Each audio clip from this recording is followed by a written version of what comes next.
you know what she said? Let them eat cake. Who took the bomb? We're getting screwed, man. Every time we turn around, we're getting screwed. Oh, the revolution's going to be through podcasting for sure. That's the only way we talk. It's the little guys that take the brunt of everything. It's got to stop. Peasants, man. We're just peasants. Every one of us. You watch those old movies, you see the peasants in the background with the kings and queens walking around. We're those people. We're those people.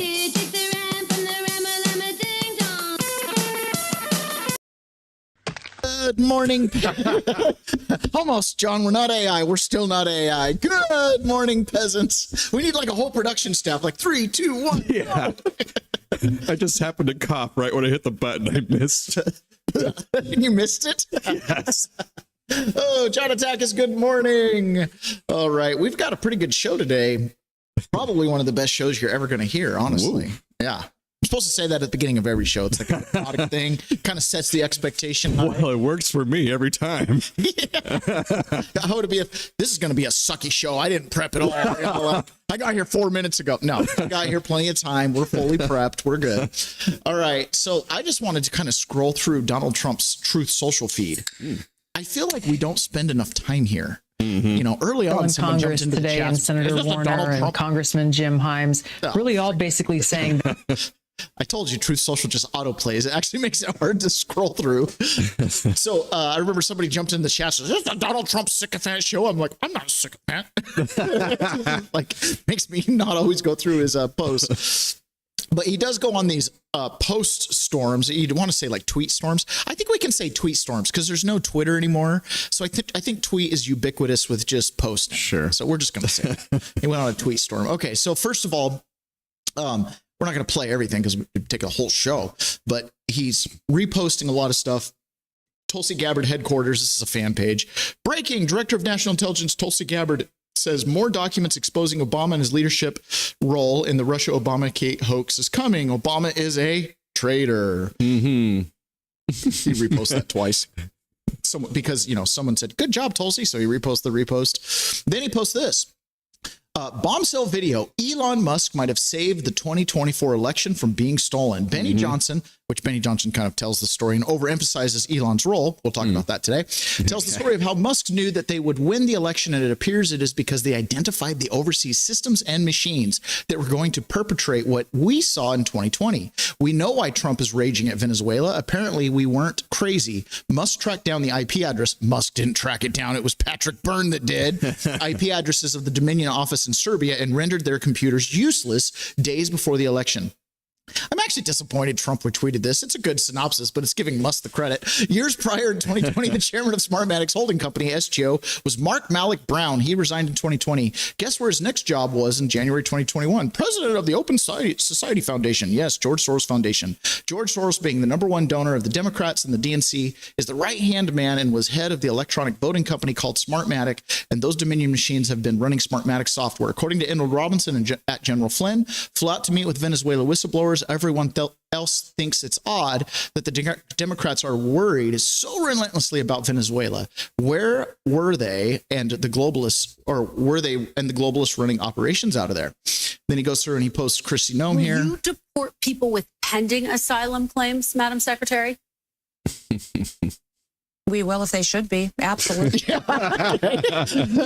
So he posts that, and then he posts this Somali taxpayer fraud. $50 million fraud scheme. Already 77 people, many of them Somali immigrants, have been charged in one of the largest taxpayer-funded scams in U.S. history. So he posts that, right, coming after the Somalis. I'm sick and tired of these blink pirates. They invade, rob us blind, impose their Sharia bull, boop, and milk the taxpayers dry with nonstop fraud after fraud. Meanwhile, there's unlimited cash for these inbred savages, but jack shit for our own veterans sleeping on the streets, which, by the way, our friend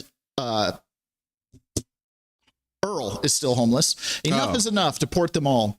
So then he comes in, he posts this. Touch the sound of silence.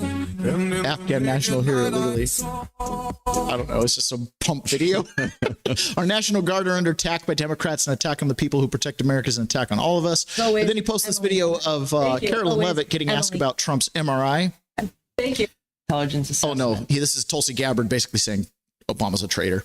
When the Director after Intelligence tells the public Obama committed treason and President Trump is your president, you can 100% know we will see military tribunal.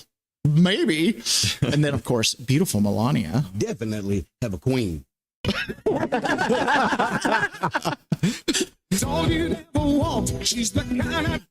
He likes that lady. I'll tell you what. And then he comes up here, John Brennan and any other people. 13-minute post. The station chief in Saudi Arabia and actually signed the visas for half of the terrorists that crashed the planes into the Twin Towers. Well, yeah. Okay. I mean, we've known that, but apparently now we know that, right? This isn't a conspiracy show, Ron. This is the news 5 years early. Holy cow. Okay. Yeah.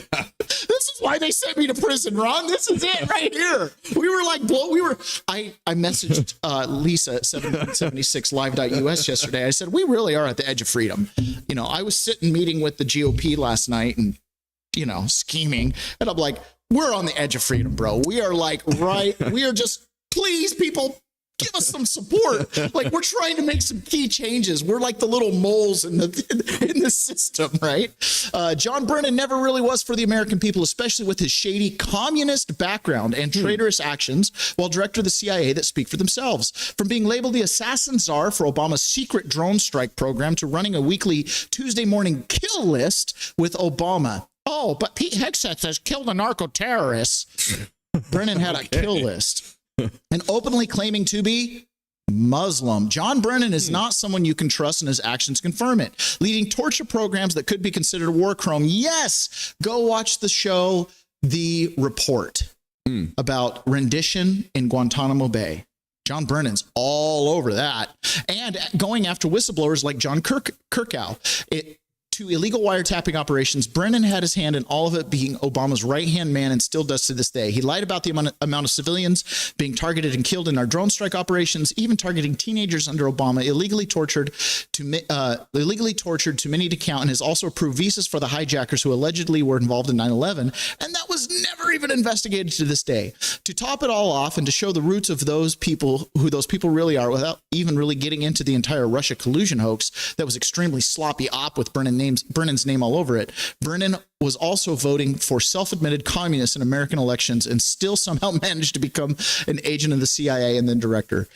This should tell you everything you need to know about the type of factions within our government that are running our intelligence agencies. The president of the United States posted this. Brennan was openly supported and voted for Gus Howell and Angela Davis in the early 80s elections, and both were open communists. Angela Davis alone was an activist, member of the Black Panthers, and was even on the FBI's most wanted list. You can't make this stuff up. It's time every single traitor to the country and the American people get what they have coming to them, and John Brennan is one of them. Post this. Now to what's being called devastating news. That's the reaction just in to crimes a former Minneapolis chamber leader is accused of. Jonathan Weinhagen is facing federal fraud charges tonight. Callan Gray has been digging into some more crime in Minnesota. Breaking Tim Walt's donor, former Minneapolis Chamber CEO. It's this shit thing. Chamber CEO Jonathan Weingarten expected to plead guilty to 5 counts of bank fraud after embezzling $200,000. Waltz is the fraud governor, and this was just a donor. Okay.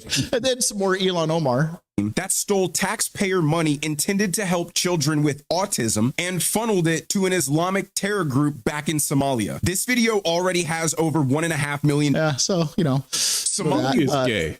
Imagine Ilhan Omar doesn't condemn the left for sending money to terrorists. Then he posts this. We don't care. Everyday Americans heartless all you want. Because I'm going to tell you something. We don't care. We don't care if your feelings are hurt now. We don't care if you are homeless now. We don't care where the hell you need to go to get back where you're going. We don't care. This lady is absolutely right. No sympathy. Tom Holman, round him up and send him back. We have paid enough. It's time to fix the economy. Trump and Biden vetting measures. Why treason. Donald Trump will deport Representative Brad Knott, Ilhan North Carolina. Omar. We have testimony that the Border Patrol was ordered not to patrol. That's a crime, Mayorkas said. The Border Patrol is closed in committee hearings to Mayorkas said the border is closed in committee meetings to Congress. Now testimony disputes that. Mayorkas lied to Congress. He must stand trial. Ilhan Omar should be deported for her Somalia corruption ideology. Why Donald Trump will deport Ilhan Omar. Donald Trump warned America long ago. Dude, we don't need that. Why Donald Trump will Okay. There are 37,000 Somali-born refugees living in Minnesota. They're the ones who elected Ilhan Omar. The governor of your No, it's Minnesota is sinking under its own tidal wave. So just more Minnesota news. This is a good one here. So, Senator, I made every effort to search for everything that I had ever signed. That's not a letter I remember, but I will certainly take a look at that. And we found it was with a search on the internet. Some extremist letter, Byron Donalds. Thank God that Kamala Harris is not president of the United States. Yeah, seriously, okay? Donald Trump is not a Just Democrat. the stuff he reposts on the toilet. He posts this. Comey and his accomplices, including most likely Chris Wray, hid Russiagate documents in burn bags. What they didn't count on was President Trump winning, him electing leadership across the United States government to say, go find out how they corrupted and weaponized law enforcement. Good. If you walk away video here. voted Democrat like I did, you voted for a party that does not exist anymore. January 6th reveal. January 6th, Pelosi's top former staffer Ashley Epstein claims Pelosi prepared for January 6th 2 years in advance. Pump says permanently pause migration. He reposts an InfoWars with Patrick Byrne, which we've been all over. We'll be hearing from Patrick Byrne later today.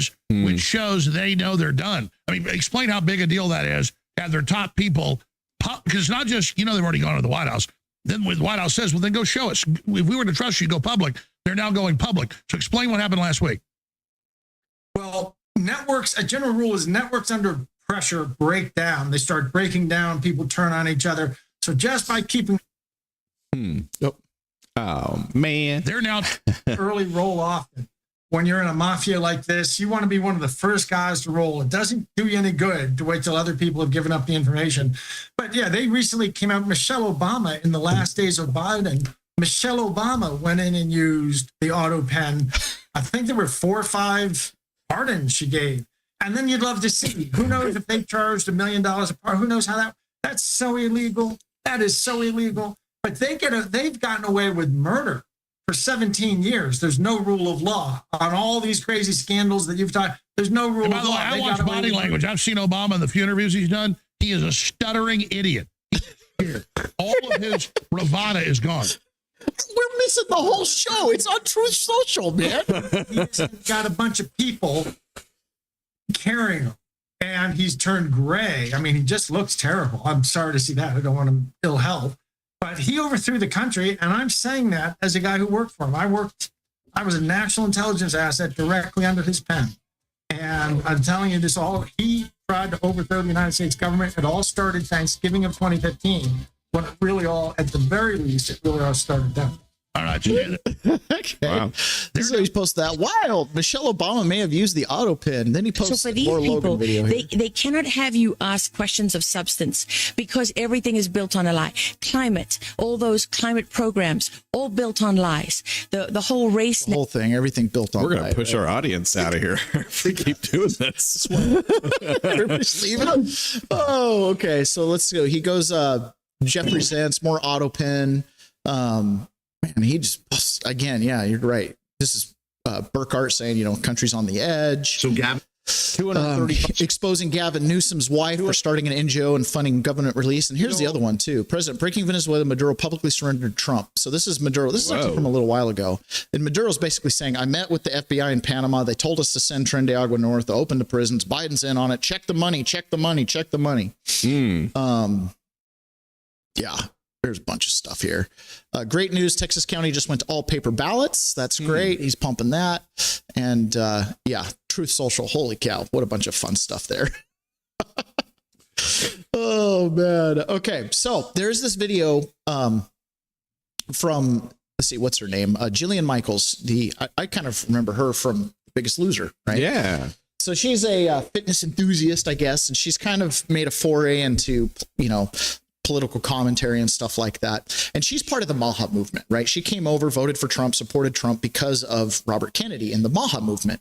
But she's part of like this traditionally very progressive leftist, she herself was a lesbian, right, faction that's been brought into MAGA through MAGA. Now, remember, I've explained to people, the younger generation of MAGA is Christian. They're pretty devout, Christian nationalist, return to church movement. Older boomer MAGA are like, get off my lawn. I want some private property rights. I don't care about gay marriage anymore. You already won that battle. You know what I mean? It's kind of like, it's an economic populism, whereas the younger MAGA is a cultural populism. Okay. So there's a disconnect there. But one of the unifying factors with the boomers on the older end is a devotion to free speech, right? That's part of the whole thing. Why some of the more progressive values, it was like, you do you, boo, just stay off my lawn, right? That kind of became the mantra. The younger generation doesn't exactly feel that way. Okay. So when we hear about the Nick Fuenteses of the world, or we feel about the young Republicans in their chat where they're talking about deporting the illegals and, the gay people got to go and whatever they say, right? It's viewed by people like Julian Michaels as like, oh, that's the ick that I've avoided. That's why I was a California Democrat, progressive liberal, pick up the doggy poop kind of person. You know what I'm saying? So she's on with Don Jr. and she's kind of emphasizing like, shouldn't we be calling out the Nick Fuenteses? Shouldn't we be labeling them as racist or white nationalists? Shouldn't we be creating some distance? And Don Jr. Says it perfectly. No. Some of the things in the alt-right fringe of the Nick Fuentes and the young Republican group chat, that is racist and that is scary and sexist to an alarming degree. Someone like Nick Fuentes. And I'm wondering, you're seeing this kind of fracture of the left. I'm seeing people who are more moderate become alarmed. And people on the right are like, yeah, whatever, not a big deal. I'm here to tell you it's a big deal. And I think it's a big deal because it's a big deal because they're bringing their values from that former leftist state that just was like, liberalize everything. And now a combination of MAGA, anti-big pharma, anti-corporation has kind of brought them into the populist movement. But they still have that inclination towards cancel culture and towards, social correction. All of those people that your dad invited in, Tulsi, Kennedy, myself, inadvertently, right? All of these more, Rogan, all of these more moderate people who flee the crazy on the left are alarmed if the right doesn't disavow the Nick Fuenteses. And it doesn't mean, I'm not saying cancel Tucker Carlson. That is not what I'm saying. I wish Tucker had handled him differently. I have no problem saying that. But I do think it's going to be a problem. And I'm wondering if you see it as a problem for the right in the midterms and in 2028. Because I think if this continues without it being fully condemned aggressively, I think you get Gavin Newsom for president. And I know what that looks like. And it's scary stuff. Yeah, let's say I'm a little torn on the issue. I think sometimes, having been canceled and having, for even common sense things, I'm not about cancel culture, but I think sometimes, I don't know that you have to platform everyone, but, let them sort of speak. And I think some of those radicals, they sort of give themselves up in many cases in their own things. And I'm good friends with Tucker, and I actually don't think he's really all that radical at all. I think I do see a lot of stuff that's sort of manufactured crises.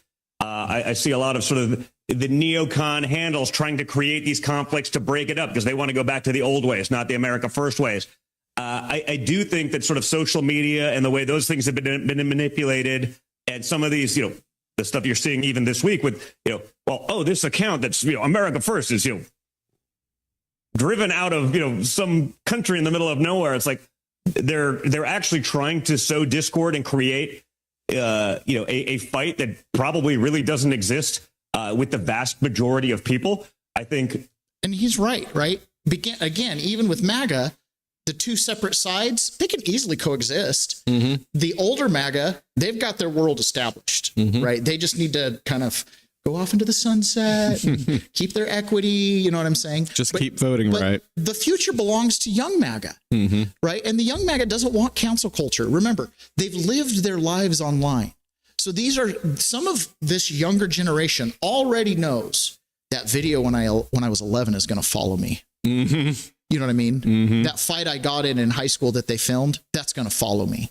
So they don't want to be canceled for it. They've already experimented with it. There's already been, imagine the social peer pressure in school with Instagram and having your private life just kind of put out there, right? So there's going to be a rejection of that. And people like Jillian Michaels and stuff. What the boomers need to understand is that, and every boomer will understand this as soon as I say it. You guys all did a bunch of super skeezy shit when you were kids. Guess what? Today's kids, all that shit is on video. Yep. So if you want yourself to get exposed, do you wish all the stuff that you did was on video? I mean, this is how their paradigm is. Okay. Yeah, exactly. So, and there, yes.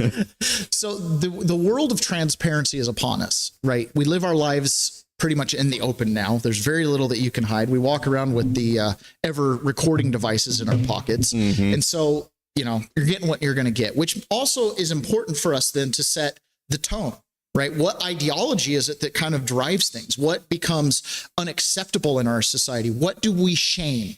Right. Ed Martin talks about this a lot. Like, hey, some of these people are past the statute of limitations, but we have to name and shame them. There has to be an element of shame. Like, that's just something I won't do. Right. And so that's the only anecdote to the digital age where everything's online is certain behavior has to be deterred because of shame, not because of cancel or anything like that. But just like what Don Jr. is saying there, he's like, look, let Noet Fuentes talk. If he's a racist and expose themselves, take your eyeballs elsewhere. Right. Right. The reason he's getting a lot of appeal is, for one thing, you guys bring it up and then people go listen and they're like, you know what? He does make sense. Blacks shoot a lot of people. You know what I mean? And it's like, oh, man, now you're exposing the statistics. Yeah. Probably the only reason that he's still on the radio is that the left is promoting him. Well, because he's so easy to go, look, hey, that guy. I'm not going to lie. You go listen to him for a little bit. And aside from the hyperbolic rhetoric, it does make a little sense. I have not really listened to him, so I don't know. But, he's the most influential influencer outside of Mr. Beast, who's apparently now a CIA creation. We're finding this out. He's totally USAID funded. He's an absolute creation. He's partnered with Barack Obama. Mr. Beast, scam artist. Okay. He's changing the culture through his little videos. But, what was I saying? Well, the whole point is correct. So what Don Jr. was saying is, let the ideas be out there. They will either die or they will flourish. And if they're bad ideas, people, just let them die and move on. Yeah. Now, Laura Logan had on Jim Simpson, and they started talking about the McCarthy era and the McCarthy tapes, the McCarthy hearings. And they had a little something interesting to say. I don't know if you know this, but, McCarthy was 100% right. Every single person he called out as a communist was in fact a communist. But he had a hearing. He had one of these big hearings where he had all these communists show up, and instead of being shamed, they were like, I am a Marxist and I love it and I'll be one for life. And how dare you, persecute my political beliefs, and kind of spun it around on McCarthy, which is why today we go, we don't ever want to go back to McCarthyism. Weakness. But he was right. McCarthy was trying to warn us, wasn't he? He was. Yeah, and there's a lot of suspicion about how he died as well.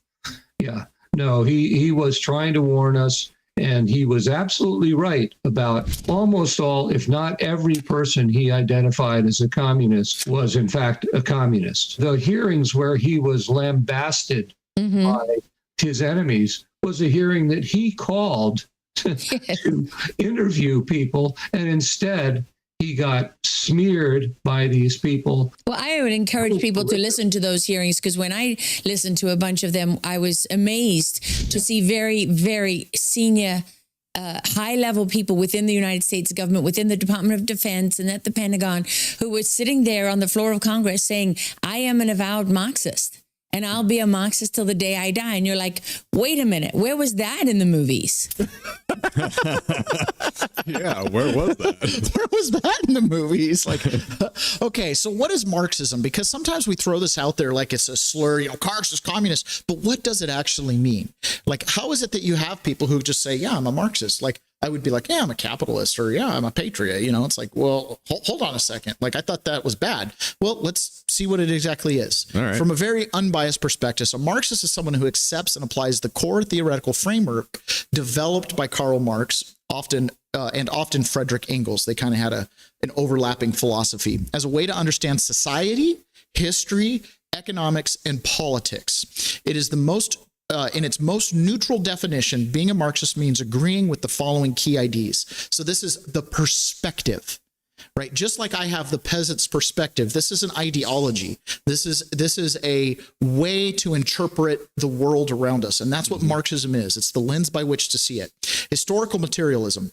History is primarily driven by changes in the modes of production, how society organizes labor and technology to meet material needs, not by ideas, great individuals, or divine will alone. So basically, technology and the mode of production is what shapes society. Class struggle as the motor of history. Societies are divided into classes defined by their relationship to the means of production, as in owners versus workers under a capitalist system. Conflict between these classes is the main force that pushes historical development forward. And this can go back and look at like feudal societies, and it can be like the ones who make the food and the ones who eat the food, who own the land, who, you know, own the serfs on the land. Like, you can view it through the idea of production and users of production. Critique of capitalism. Capitalism inevitably produces exploitation. Workers are paid less than the value they create. The difference, surplus value, is appropriated by capitalists. Alienation, reoccurring crisis, and growing inequality. So his idea was capitalism always leads to disparate ends.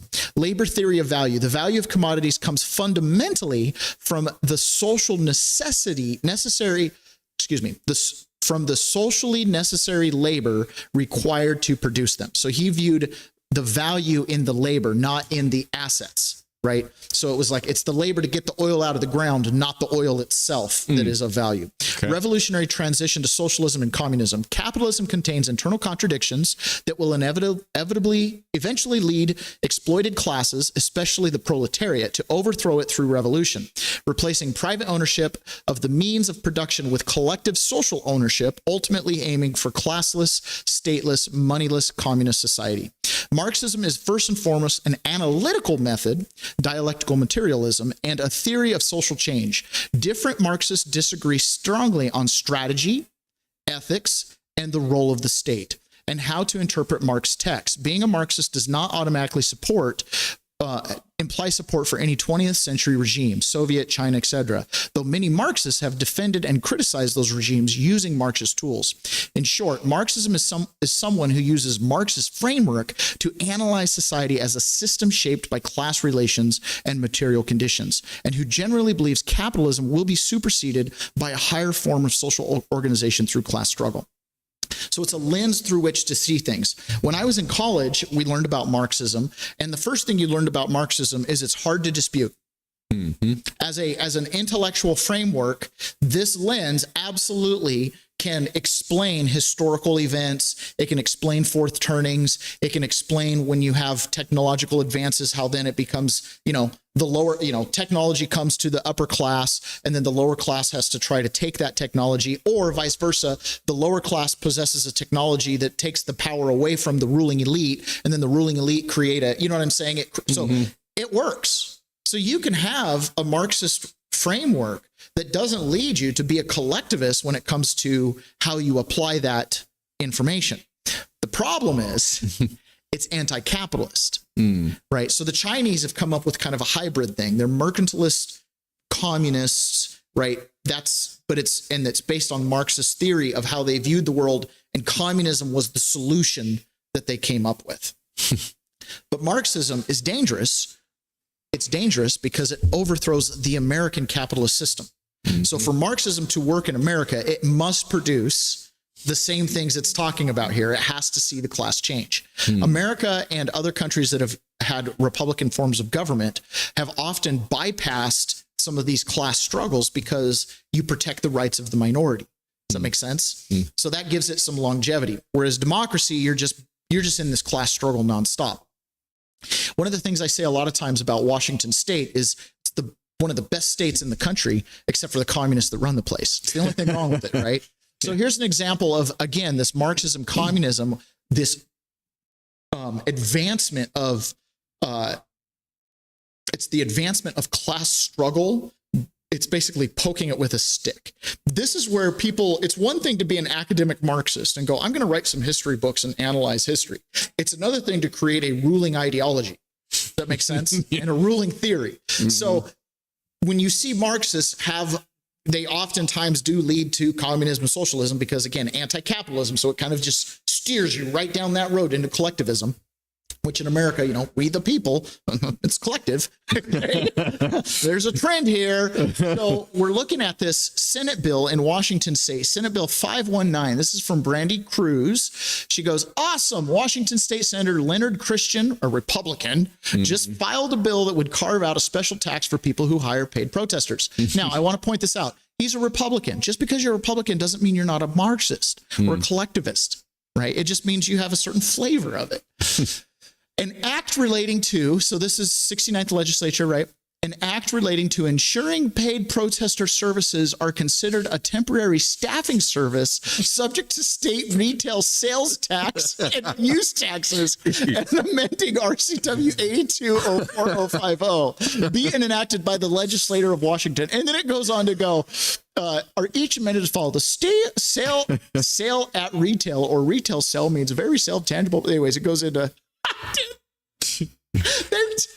now, this could be like an irony here because you have a Republican doing it. He's like, you know what we're going to do? We're going to make it so you have to report paid protesters. Well, like, yeah, by putting it in the tax code. If anybody actually did report, be like, here's our receipts. George Soros is like, I shoveled out $100 million for gas. I got to pay my B&O tax. So it could be a perfect way to just be like, oh, hey, now L&I is weaponized against paid protesters because they got to go collect this tax. Imagine if George Soros started getting the stacks of 1099s. So Brandy Cruz is presenting this like Senator Leonard Christian is I think she's posting this like it's an own, like, look, he's encouraging paid protesters. But I look at it the other way. I'm like, you're taxing them. Please tax away. Go ahead and take over Chaz every day. You can pay for the potholes. Dude, that's freaking hilarious. Oh my gosh. Okay, so continuing on with the Marxists, here's a Marxist. Oh no. Here's a Marxist. So this is Slotkin, and she gave this speech. We covered this the other day. She gave this speech, and she's basically predicting what Trump is going to do in response to the CIA coup that's still actively running and the immigration deport. It's all tied in together, right? So she's one of the seditious six. She's the CIA operative. Remember, she's ex-CIA. You never really leave the agency.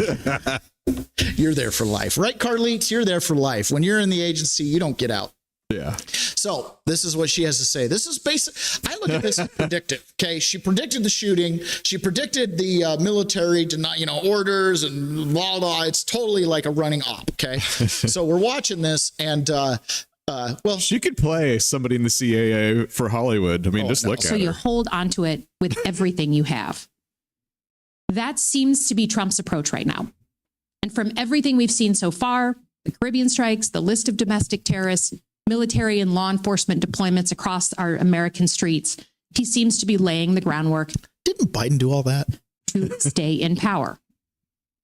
There are two ways this can happen, both straight out of the same authoritarian playbook. The first, a scenario in which Trump finds a pretext, invokes the Insurrection Act, and tries to impose martial law. Could that be like shooting someone on the streets of DC that's in a military uniform? Could that be like paid political protesters uprising in the streets? No King's Rally. Could be. Could it be? What would cause that? Elections, therefore, could be canceled, or if they happen, he could surround polling places with military and federal law enforcement to intimidate voters. Don't threaten me with a good time. I have my photo ID. It's not a problem for me. I realize like 80% of America's like, high fives. And the problem is high fives for everybody. Don't go vote if you have an active warrant. Okay? Don't go vote if you don't have photo ID that's state issued. Good, right? I mean, do I have a problem with walking through a checkpoint to check my ID before I go vote? No, I have no problem at all. Don't go anywhere if you got real ID. Yeah, don't threaten me with a good time. The second option is harder to track, but can still swing an election. Labeling opposition groups, candidates, and elected officials as terrorists or criminals, and going after the infrastructure that allows for competitive elections. Arctic Frost indicting President Trump, putting me in prison. I'll throw myself into the story. You did this, and now you're like, oh, when Trump reacts to it, oh my gosh, it's going to be horrible. Unreal. Now, keep in mind, they're doing everything they can. Trump did tweet out again this morning, free Tina Peters, Colorado.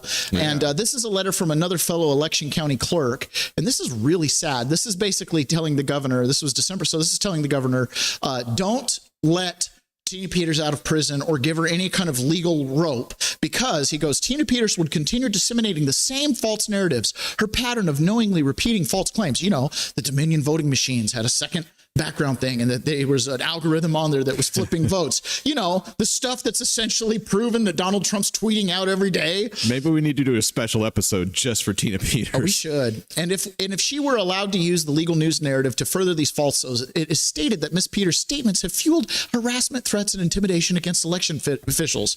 She's in prison. Who do you think got harassed here? Please share the show in Colorado. Please share the show everywhere. Share. I would never minimize her threats to election officials, but I question whether the credible threats received are all the result of statements from Tina Peters. Brother. This is the request from Colorado County Clerk, sends a message that those that question elections should be punished in silence. I believe the clerks and the citizens they serve share the goal of maintaining trust in our elections and our elected officials. False narratives can be countered with truth and facts. Well, of course, but that's not on your side. You don't want us to see and compare and weigh in the balance the facts as presented by each side, right? You put her in prison and the judge literally said, you're going to keep talking about election fraud. Bro. Yeah. I'll talk about it to the day I die. There's at no point, even if we went to all paper ballots, I'm still going to go, everybody in here have been trained and everybody got the, like, anybody a spy? Any Marxists in the room? All right, so even again, some of these people. Donald Trump got asked about immigration while he was on Air Force One, and I just love the fact that he has no back down on this. No back down. What do you mean by migration? It means get people out that are in our country, get them out of here. I want to get them out. We got a lot of people in our country that shouldn't be here, and they came in through Biden, and he was the worst president in the history of our country. But the single biggest thing he did was allow millions of people into our country that shouldn't be here. Drug dealers, prisons were opened up and allowed to come into our country. You take a look at the people that were allowed to come into our country. We're paying a big price for it, and we will for years to come, including the recent killer of two wonderful National Guards people. And I'll tell you what, that animal should not have been allowed to come into our country. What do you mean? Of course, he shouldn't have been allowed to come into the country. Nice haircut, sir. Nice haircut. Now, this is, what is his name? Steve Hilton, and he's running for governor of California. I think he's got an outside shot at maybe getting the Republican nomination. Mm-hmm. And he had posted this video yesterday. And again, this is one of those things where it's like, we talk about the social safety net. We talk about all the taxes we pay and where does it go and why is my family struggling and why can't they buy a house? Why can't they get the help they need? That kind of stuff. And you start talking to people, because you hear people who are like, well, if I don't get a job that pays this much, I actually end up kind of going backwards from where my benefits are. And you know, it's kind of like one of those situations where, are we enabling this? You know what I mean? Mm-hmm. Well, Steve Hilton talked to some contractor that hired one of these Afghan migrants. A few weeks ago, a business owner here in California told me that one of his new employees asked to be paid in cash, not on payroll. Why? The business owner asked. Well, because the employee from Afghanistan was worried that he would lose his welfare payments. How much is that? $7,000 a month. That is $84,000 a year here in California. So when we look at this massive scandal in Minnesota, $1 billion from the social services system in fraud and corruption, you can be sure it is much, much worse right here in California. We already know that over $20 billion in the pandemic from the EDD scandal was sent in welfare payments to people in jail, on death row, people who are dead. We know that over $24 billion was completely lost on homelessness spending. All that money spent, and we still have situations like this all over California, everywhere you look. That's why today I am calling for a complete and total audit of every part of California's bloated welfare state, so we find the corruption and the fraud and the waste in Gavin Newsom's $7,000 a month. Whoa. Can you pay me in cash? Jeez. What was he working for at all? It's like these Marxists are trying to create some type of class warfare. You know, let's pump up the people who aren't even working to where they're making more not working than the guy who's out there putting on roofs for 60 grand a year in the hot California sun. Jeez. Also getting paid in cash, by the way. Jeez. Dang, man. It's the truth. I have to admit, and it's a shame, there are things that I have shame about.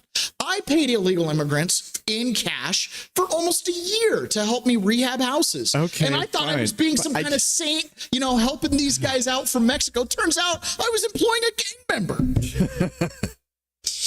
So I hold the mirror up to myself and I say, shame, Taylor. You bought into that progressive liberal mindset. You thought that that was okay. And then as soon as you saw violence, you, oh, well, that's not good. And I called ICE. And next thing you know, that guy goes away for 2 months. And I'm like, he pops around with a green card. Yeah, they put me in detention for 2 months, but it's great. I got a green card. So now I don't have to smuggle myself across the border for the third or fourth time. It's like, learn your lesson there. If you don't believe that the government has deep tentacles of corruption all the way back to the McCarthy era, I'm a Marxist. And what does that want to do? Bring down capitalism. $7,000 a month, though. Every time I hear something like that, I'm just shocked. I just like, how is this a thing? I know, because I'm over here. Bro. Sometimes it feels like it'd be easier just to grab that crack pipe and be like, I'm here for the free ride. You know what I mean? I saw guys in prison like that. You do a little crack on the streets. You can always hustle on the streets and eventually get rolled up, get a year or two of 3 meals and a cot. There's plenty of drugs in prison too. I mean, just roll with it. That's the problem. We empower this stuff. We incentivize addiction. We encourage it. $7,000 a month. That guy probably cannot find a job that pays that much. No. So we're paying to be a deadbeat. Yeah. Well, apparently this guy's not a total deadbeat. He still wants to work, probably because he wants the new G11 series. Good on him. All right. So this is Daryl Issa talking to Benny Johnson, and he's got a sneaky suspicion about this Afghan shooter that's not very pleasing. And we know this. He kept to himself in his government-funded housing. He has 5 kids. He has a wife. They didn't speak English. Nobody ever talked to them. He just played FIFA soccer all day, according to reports, and was a brooding, angry, frustrated individual who we trained to kill. And then he ended up killing us on our own soil. I mean, this seems like a no-brainer of a result, very dark one. No question at all. And after, look, 1991, we learned lessons in the first Gulf War in 1991. We learned lessons again in 2000 with 9/11. But each time we learned these lessons, for some reason, some members of either party, but particularly the other party, seem to want to forget them. The story of Osama bin Laden is the story of somebody who was a mastermind trained killer, but that didn't make him your ally. Yeah. In World War II, the Russians fought on the same side as we did. No question at all. They were always our enemy. It was just a question of when they would turn on us once Hitler fell. That is the reality of history. And yet we choose to forget it. Today we have over 10 million people in this country, many of whom came in under the same quality of passport. They just told you who they were. They had no ID. And we called it vetting as we released them to wherever they said they wanted to go and gave them a free ticket to do it. So it's not just the Afghanistan where we have a known killer, somebody who enjoyed killing his fellow Afghans. Yes. And by the way, I'm not going to disagree with you, but I don't know that he was trained by the CIA as much as used by the CIA, because he was already a consummate killer. They may have provided him with an AK-47, but that doesn't mean that we train them. The fact is, when we train officers and non-commissioned officers in foreign militaries, we train them with the rules of war. We train them with laws, and then we see whether or not they lead in a way that is acceptable. No such thing happened here. This is somebody who should not have been let into the country, should have been properly vetted. But Benny, what concerns me today is there are tens or hundreds of thousands of people who could be just as dangerous. Some of them are even more dangerous. They are with us. And unless the president continues his pause on migration, as it's sometimes called, and gets the backlog of this taken care of, we will continue to be at a risk. So, we didn't train him in the rules of war and really convert him, but we gave him an AK-47. I love my country. I feel like we're well engaged. Now, this is Congressman. No, it's not. Oh. So I know that we're having a great show. But in case you still haven't waken up, still haven't tried 7075 coffee, now's your shot. The 1775 starter kit just dropped only 1,000 units. You're getting the bold, dark roast that hits hard, the smooth medium roast, and the Vitality Mushroom coffee for clean energy and laser focus, no crash. All single origin, small batch, toxin free, and mold free. Plus, you're also getting a gold spoon clip, because freedom isn't scooped with plastic. A frother strong enough to stir up your coffee and your mother-in-law's opinions, and a black 1775 tumbler, $170 worth of coffee and gear, yours for $99. This is for the ones who've been watching 1775 blow up on Rumble, wondering if it's actually worth it. Spoiler, it is. Go to 1775coffee.com/studio and grab your starter kit before they're gone. Bold beans, clean fuel, and a morning routine that stands for something just like Rumble does. Woohoo! Yes, absolutely. Get that coffee. Okay, so this right here is Representative Jimenez, and he says with this whole Afghan shooter thing, he smells a rat. Congressman, there are now growing calls for an oversight hearing and investigation. Your thoughts on this? Look, excuse me, not so much the Afghanistan thing. This is the closure of, the whole Pete Hegseth narrative that he told him to take a second kill shot. He's saying, I smell a rat. Seems all strange to me that you get the Democrats coming out with a video saying, do not follow illegal orders. And then all of a sudden you get this. Apparently, these are anonymous kind of whistleblowers that's saying that something happened here. So, I smell a rat here. I'm pretty sure that the Secretary of Defense had nothing to do with something like that, and it's just a way of distracting from what really happened in D.C. Last week, where you had the murder of one National Guardsman and then the wounding of another by an Afghan refugee, and so and I think it's just a distraction. So I'm with the president on this one. I don't believe the reports. I don't believe that Pete Hegseth said that. But going back to what it's all about, this is a strike on we're striking terrorists that are bringing poison into the United States. This poison has killed hundreds of thousands of Americans. And so to me, it's no different than if that was a boat full of Al-Qaeda terrorists heading to the United States, full of bombs. It's actually worse than that, because those drugs can actually kill far more Americans than any drug, any bomb-laden boat can. So one of the things we have to remember with this whole Venezuela story, and Mary Azen says, thanks for sharing that. Politics often feels divisive, highlighting what's going on. Well, what's going on well helps everyone step back and see the bigger picture. Yes, that's kind of what the whole point. And Shantini, welcome as well, and Evereasel, welcome, and G Praiser, welcome. And I hope you're listening while you're shoveling the snow out there, G Praiser. So last night, my wife and I were looking all over the country at like the temperature. It's really cold in most of the country right now, like really cold.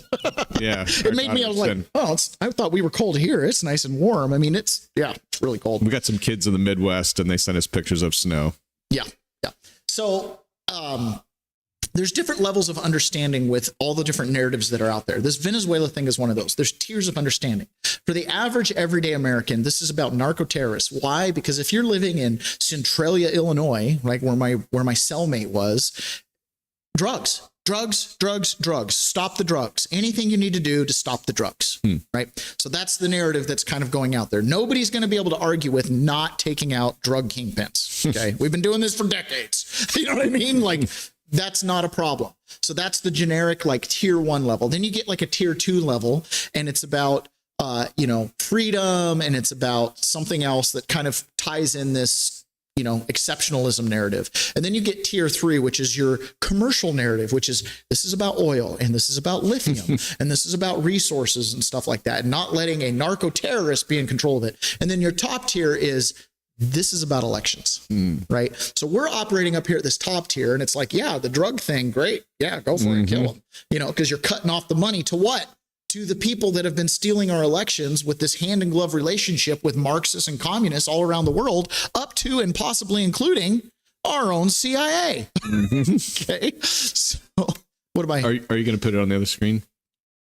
Put what on the other screen? Whatever you're looking at. I'm not looking at anything yet. Okay. We'll get there. It's so anticipatory. So this right here is it's the only thing I got. You're like, that's what I'm here for. Yeah. Okay, so this is Patrick Byrne, and he was on with he did a I don't know if podcast news show, Lindell TV. They're not really a TV station. They just brand themselves Lindell TV, I guess.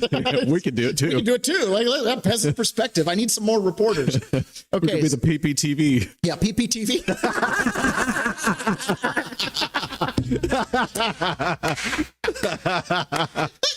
PPTV. We're hiring for PPTV. You got to make your own money, but we'll let you have the brand PPTV. Oh my goodness. Keep going. Okay, so this is Patrick Byrne here, and he's talking about how Elon Musk was involved in identifying Dominion and the voting machines as part of the fraud. There is a concerted effort out there by, we'll just call them deep state actors, to preserve the voting machines. They have vested interests. They can't win elections without them. They're not sure if they can or not. They've paid the bribes. They've done whatever they had to do, right? So there's a concerted effort to not want to talk about this. Benny Johnson. This is one of those things where it's like, I need to just highlight. Yeah, he'll have on we'll play clips, of course, because it's the people he has on. But he's trying to tell you, we can use the machines. We just can't connect them to the internet. Patrick Byrne explains, he's like, it's not that they're on the internet like that with Facebook. They're on like a sub-internet, right? They're using their own signals, their own channel of communication. You can't have the internet because they can be connected. And you can't have certified monitors or anything like that. You can't do it. Like, there's no world where the machines are going to work. Even if you had them completely in a box, all you got to do is tell it to run the algorithm at the moment that the election starts, so you can have it all certified, and then it switches algorithm. There's no way. Not happening. Okay. So you could run it like a bug. Yeah. So Elon Musk took a look at this presentation and kind of laid out all of the election fraud. And he's like, just give me the data, plugged it into AI. Involved other than vouching, because he wanted to be legally pure. And it was all done super legally through Cyber Command. The information was taken to Cyber Command, and the United States government, through its existing legal authorities, zapped a place in Belgrade, Serbia. I heard they smoked. There's ways hackers can get on and defeat security protocols, overclock a processor in your machine, turn off the fan, and melt it down. I heard that they melted down some of the computers. Who knows if hackers exaggerated on that. That's what really happened. Elon wasn't part of that because he was trying to be a legal virgin about it all. But he played a super critical role. He had my Zorro. Can I tell you what Zorro said after spending an afternoon with him? It was a funny story. Yes, please. He says that we love the color. He says Elon is maybe even weirder than you. He's just a weird guy. And I go in, so Zorro does have his presentation, and if you really just let him give his presentation at his own speed without going into detail, soup to nuts is a 6-hour presentation. Well, he's been a master at compressing and taking out slices because he gives all these different pieces to all these different parts of the government and such. But Elon said, I don't want that. Just give me, do you have any documents? And he said, Zorro said, yeah, we got 1.7 million documents. And Elon says, give it to me on the thumb drive. He took it, put it in his machine, and AI read it for 45 minutes or something and came back with a 1-page report that told the story and said it was correct and said that it all held together and everything was well documented. And at that point, things were set up for Elon to get on something like a Zoom call. And then some lawyers got involved, as they always do. And they said he can't, it's too incriminating for him. He's taking part in whatever. And so I think what I heard was he had some technical assistants do it. And then they came back and reported to him. But I'm told that he turned to the senator when he was done digesting. Oh, then he got Zorro to give him the PowerPoint. But he said, now I will take your PowerPoint, but just let me click through it. And he clicked through this 6-hour presentation in 10 or 15 minutes. Just absorbing everything. He's really, my Zorro says he's like on a different planet. The guy's but he just sat there clicking high speed through this presentation, then showed total command of it. But then, and once it was all verified, he turned to the senator and said, this is all true. And we're effed. And the senator said, no, if you vouch for it, there's a way this can be neutralized. And that's the day, that afternoon, it was when Elon jumped on a jet and went up to Pennsylvania and joined Trump and started coming out and saying, look, civilization comes to an end if we don't. That was that afternoon. And Elon vouched for it. And because he vouched for it to Trump, other processes were set in motion where Zorro was taken into the Pentagon, to a Pentagon-ish, and it was all taken from him. Now, we had this information. But we had this information from the people about that we had a bribed intelligence officer in Eastern Europe. Also, he was doing things but he was taking bribes to pay around Belgrade to get certain information. We had this whole operation, and we had this Albanian gangster. We had this whole network covered. And so it was taken in officially and legally, and part of the government that already had the authority to do this, it was put into where Joe Biden wouldn't hear about it. And my understanding was this act was November 4th is when they got on and smoked Belgrade. You always say 3 days. I think it was the prior day, but it went on for 4 or 5 days. I'm just clearing up the details. Sorry if that was too. These guys, he had to jump on a catamaran in like a hurricane storm, go down to the Bahamas, grab these Venezuelan whistleblowers, literally like a general that used to work for Maduro, right? Bring him back. Tom Homan meets him in Florida to get him all the right, because they passed a rule right as they were on their way back that they couldn't enter the country. So Tom Homan had to come and like get him special entry. The whole thing is like the biggest spy narrative. There's these 3 musketeers that ran around the world and literally saved the planet. And in 4 years watching Patrick Byrne, I've watched him stressed, right? He's depleted his $1 billion fortune. He's basically out of money now. He's broke. And his whole thing is like, look, this happened. We had to go prove it, get it to the right people. He looks so relieved right now. Like, he looks so relieved. The information's out there. We've got warships around Venezuela. Like, stuff is definitely happening. This is so good. He was also on with Alex Jones and basically said a lot of the same stuff. It was it's so good. Okay. Do you know who Nicole Shanahan is? Sounds like footballish. She was RFK's running mate. She was. Oh, yeah. So this post was posted, and Matt Gaetz retweeted this, and that's why I saw it. But he goes, the only thing this post makes me think is Nicole Shanahan's a real vixen between the sheets. Oh, so we're going to dive into her personal life, her relations. But is Nicole Shanahan the most successful the most successful sexual entrepreneur in the world. She was engaged to be married to a guy in finance. Shanahan then met and began an affair with Google co-founder Sergey Brin, one of the richest men in the world. A month before her wedding at her own bachelorette party, her husband ends the marriage after finding out. She then marries Brin. This causes all kinds of problems at Google and causes Brin to neglect his work and personal responsibilities. Larry Page, his co-founder, disapproves of the relationship, and this causes much turmoil at the company. Her marriage with Brin falls apart when she sleeps with Elon Musk, one of only a handful of men in the world richer than her husband. Musk publicly begs Brin for forgiveness at a party. Brin is so hurt he sells $336 million in Tesla stock, and his friends stop driving Teslas in solidarity. Brin gives Shanahan $1 billion in the divorce to go away. Shanahan uses her money to run for vice president and spread anti-vax conspiracy theories. Goodness. The RFK movement helps Trump reclaim the White House. Just because of who she was able to sleep with, this woman caused major turmoil at Google, destroyed the friendship of two of the richest men in the world, and plausibly determined the outcome of a presidential election. Just an amazing story. It all goes to show how the MAGA movement is a dream team of apex grifters. This is how the rest of the world sees MAGA. This hodgepodge collection of musketeers that tried to save the world. Apex grifters, I love it. It goes to show that MAGA movement is a dream team of apex grifters. You have a reality TV star taking over major political party, the king of pseudoscience, the biggest influencers, able to give the brain-rotted masses what they want, and the woman who became a billionaire and influential political operative just by sleeping her way to the top. These are the days of our lives. Aristocracy like in practice. Jeez. I just had to laugh. I was like, oh my gosh, what a hilarious world we live in. Scott Jennings, this is a little while ago. He was asked about his biggest concern of the future, and I agree with him. It's elections. At night, and what could Trump, how could he do better at addressing those concerns you have? Wow, you thought our well, what keeps me up at night? Losing elections. I mean, honestly, like the biggest danger to momentum is losing the next election. If they win, they will impeach the president again. If they win big and somehow get control of the Senate, I think Trump is right about this. They will eliminate the filibuster.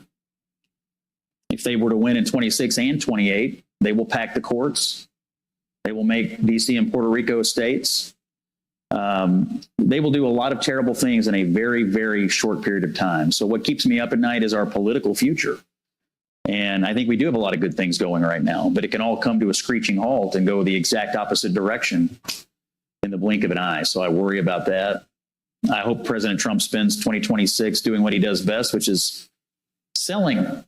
We've done a lot of great things. He's put a lot of balls in the air, and a lot of them have gone through the hoop.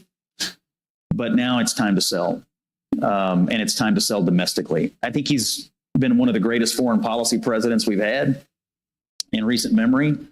That doesn't typically move the needle domestically. And so I think it's time to sell on the domestic front. I do think the big, beautiful bill was great. I think the welfare reform was great.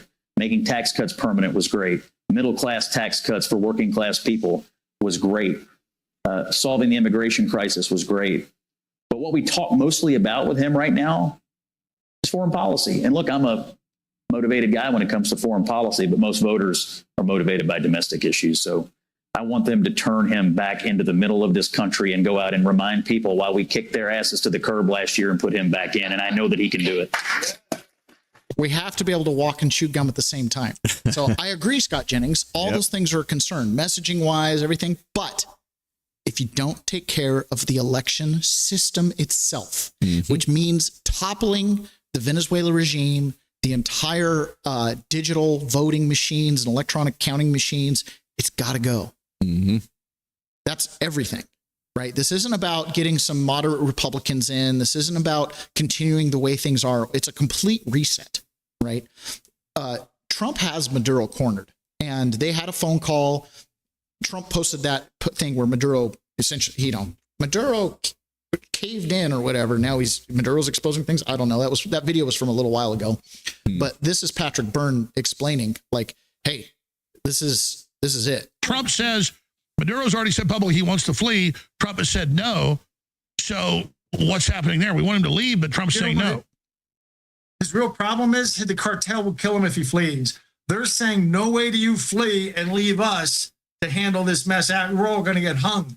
they're going to kill him if he flees. Remember, the Soviets sent, or the Russians sent. Sure. So why is Trump saying he's publicly saying the Colombian president even said a week after, no, he's ready to leave. What's the countries they're talking about? I've seen a few. Okay, great, but why doesn't Maduro just leave? Why is Trump saying no, don't leave? At one point, Iran, Russia, and China all turned him down. They said, we can't take the heat. We don't want you here. And Turkey, there was a place in northern Turkey that was agreed to, I thought, that he could go with his cronies and his mafiosis, and they could live out their days, and no one's going to kill them.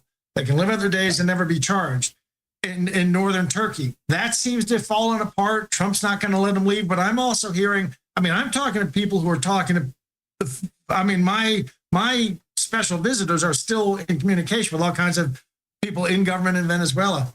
And what we're hearing is he's being told he's going to get killed if he leaves. They're going to, his own people. Yeah, so let's explain this. The CIA wants to leave the commies in charge and just have Maduro go as a Pyrrhic victory. Trump says, no, we're going to finish this and is going to war.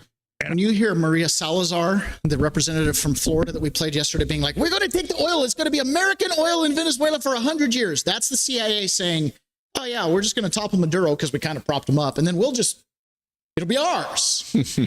That's not what we want, right? This is about elections. You got to topple that, but you got to give it back to the people.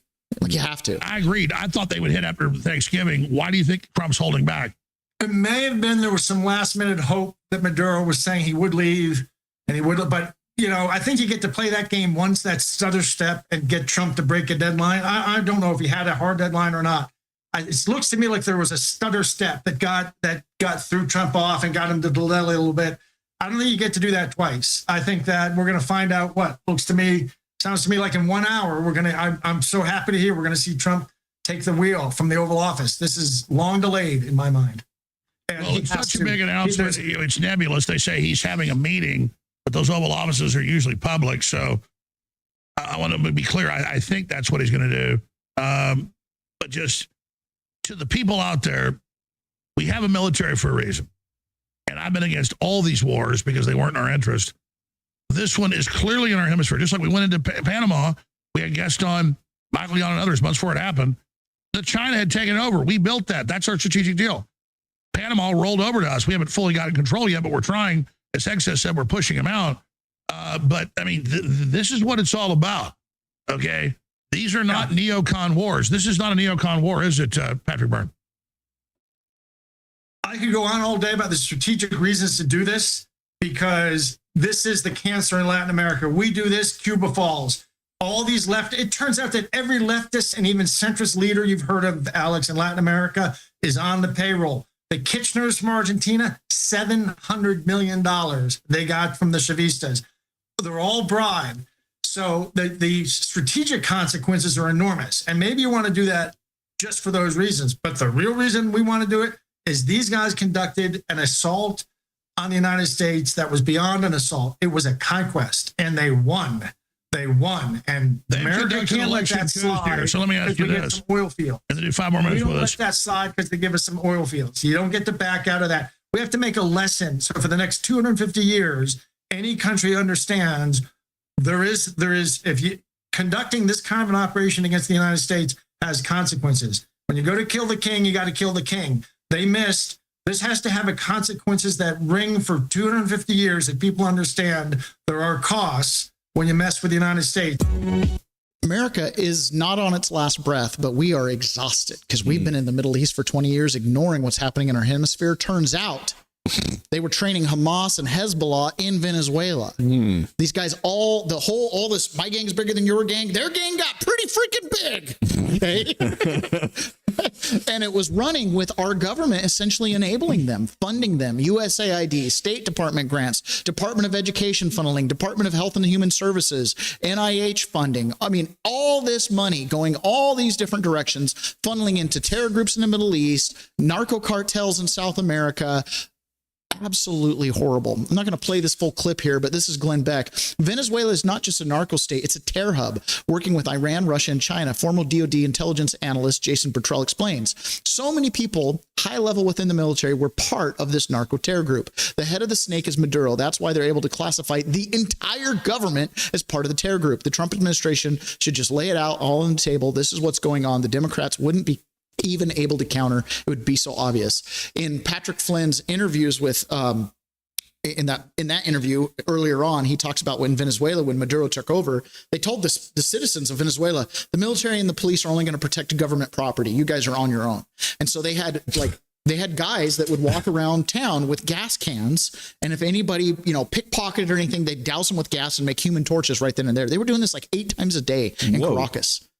Because the peasants had to self-enforce law and order, and that's the only way to do it when you get to that part of social decay. Out in the countryside, there was outright cannibalism and human hunting amongst the population because they were starving. They were eating their cats and dogs. There's almost no domestic pets in Venezuela right now. The average person in Venezuela lost 20 pounds. Oh, my.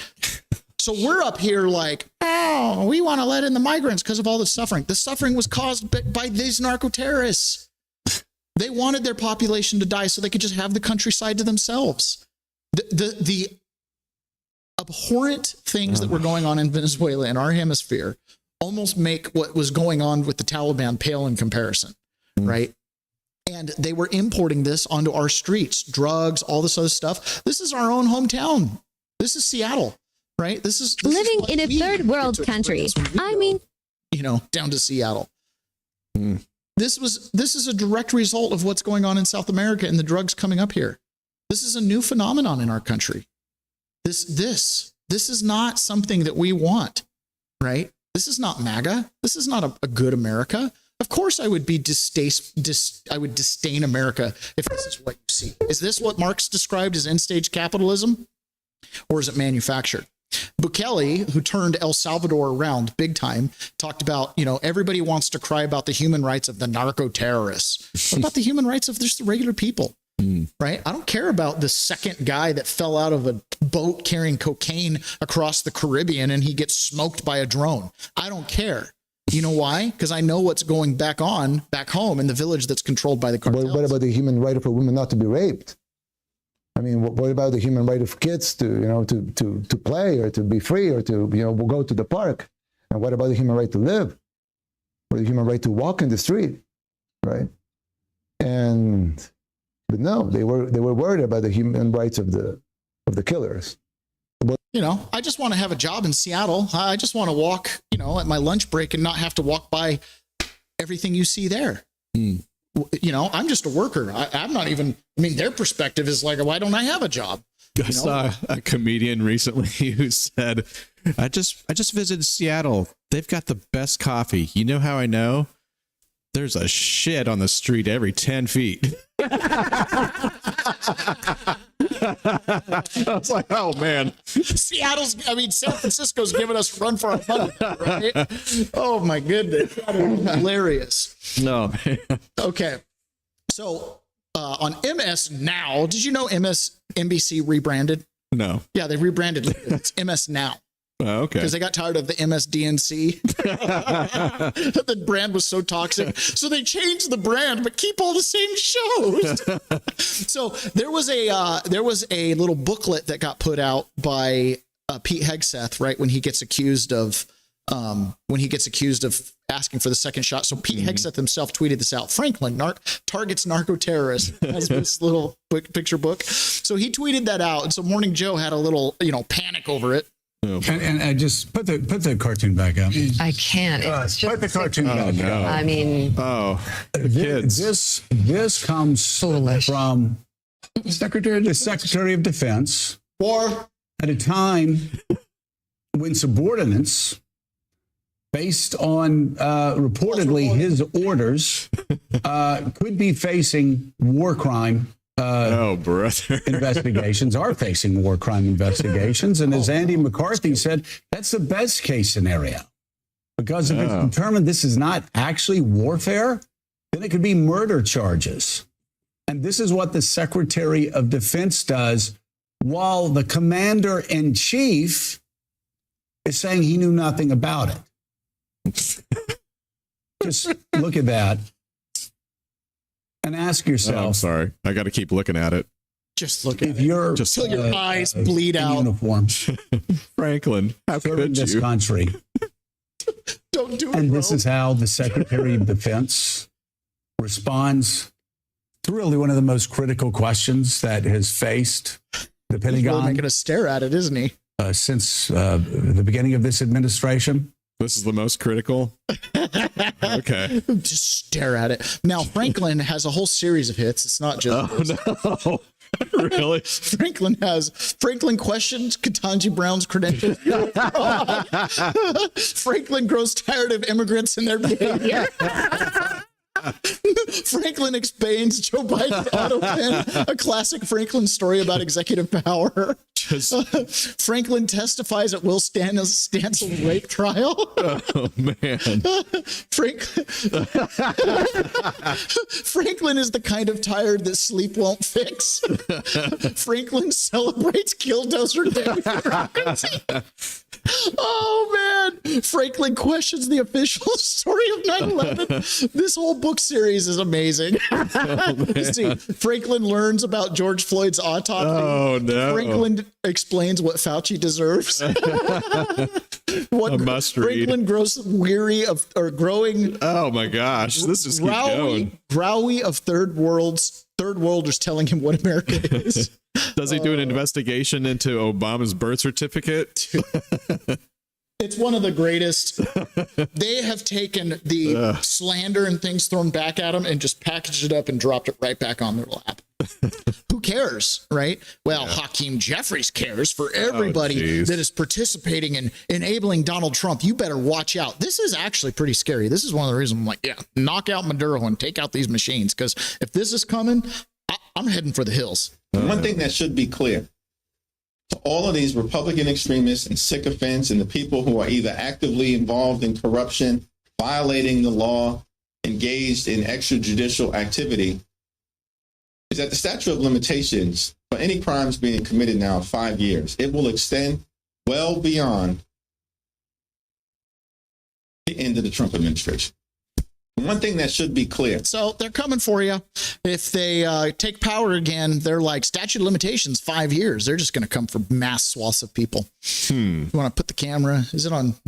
I'm trying. Oh, it probably is. I'm just looking at the screen. All right. While you're finding that, I do want to show one other thing that is really funny. So when I was in prison, I was sitting on the bleachers outside of Felony Field, which is one of the most expensive tickets that you can, like, it's a very elite crowd. On the prison yard, Felony Field, like, you know, you got to like do a crime to get in there and watch those softball games. We used to watch the chomos, the sex offenders, play the paisas, which is all the Hispanic guys, and we used to call it aliens versus predators. So, anyways, one day I was sitting there. Well, let's go ahead and do our ad, and I'll finish the story on the other side. All right. Okay, you've probably noticed Rumble is growing fast, and it's not slowing down. They're building a real alternative to big tech that puts creators first and actually protects free speech. And now there's Rumble Premium, an easy way to upgrade your experience. With Premium, you get ad-free viewing across the platform. No pre-rolls, no interruptions, just the content you came for. Plus, Premium members unlock exclusive content like bonus videos, behind-the-scenes drops, and more from your favorite creators. Right now, Rumble is offering $10 off an annual subscription. Just go to rumble.com/premium and use the promo code STUDIO at checkout. That's rumble.com/premium, promo code STUDIO. No ads, more freedom, and content you actually care about. That's the deal. Okay, that's great. Yeah. When we jump over into private here in a couple minutes, we're going to be talking a little bit more about elections. We're going to be talking about a trans woman who fully transitioned to be a man and detransitioned back to be a woman. It's a pretty sad story, but this is one of the things that these Marxists pushed on us to create this class warfare to destabilize our society.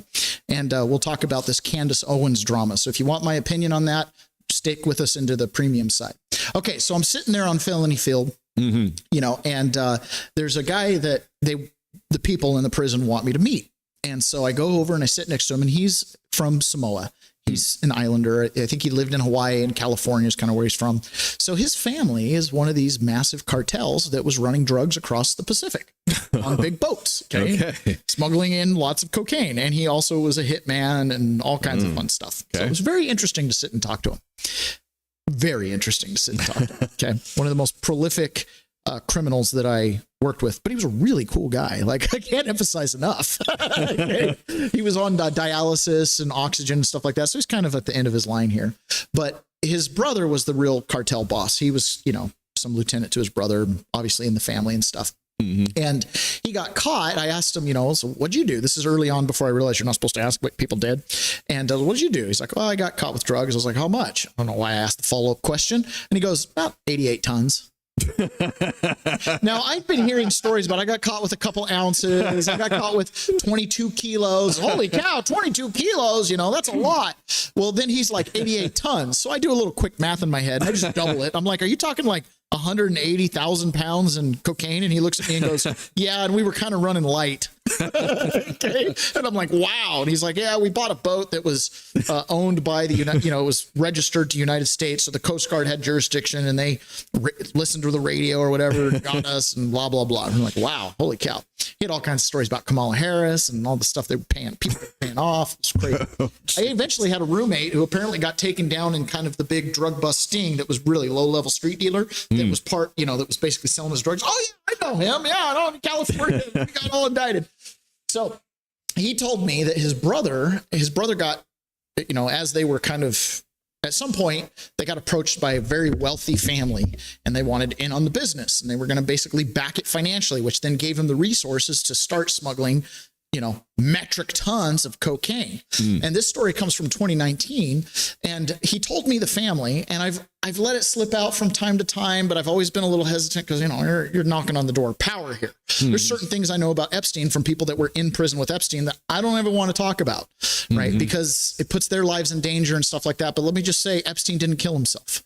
Firsthand knowledge. You know, you get to learn a lot of things when you're in the system. So this cargo ship seized by JP Morgan Chase, seized by U.S. with 20 tons of cocaine. This is the family that backed that cartel and took it over because they're all in jail now, right? This family got involved and they got in jail, and JP Morgan, one of the children, runs that cartel. This is his boat. Anyways, interesting stuff. Small world, isn't it? JP Morgan. Woo, big boys. Okay, guys, we're going to jump over to Premium, and we're going to talk to the rest of you guys tomorrow. Remember, Rumble Premium in the private, we call it the private side.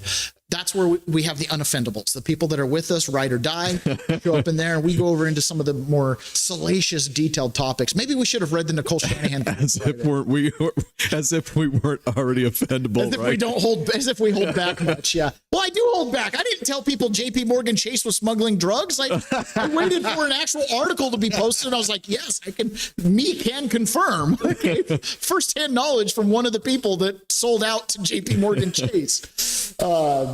Let's get at it. So he threatening to weaponize the government, Ponyboy asks.